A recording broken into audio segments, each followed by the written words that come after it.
Assalamualaikum warahmatullahi wabarakatuh. Sampurasun.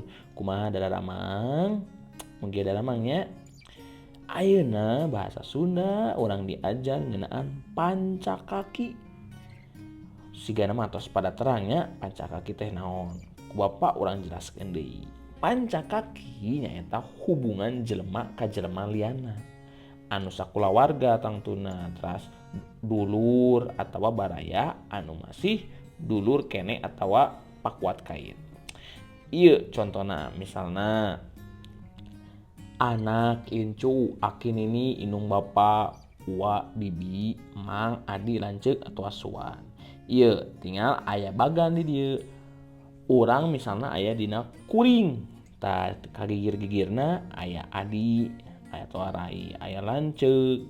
Teras kuring miboga indung jeung bapa. Tah indung jeung bapa teh boga lanceuk tah disebutna teh uwa. Lamun indung bapa boga adi disebutna teh bibi atawa emang. Terus aya kaluhurna aya nini aki. Terusna deui buyut. Aya bau jangga wareng udeg-udeg nepi ka kait siur. Kahandapna lamun urang tos kulawarga gaduh anak, teras ke incu, teras oge buyut. Tah sakitu we heulana nya ngeunaan pancakaki. Mangga ayeuna mah tugasna hideep ngadamel silsilah kulawarga hideep.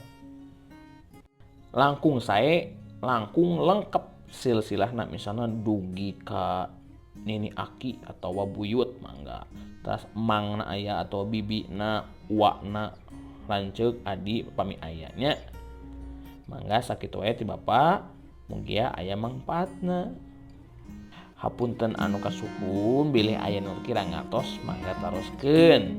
Urang tutup wae. Wassalamualaikum warahmatullahi wabarakatuh. Hatur nuhun.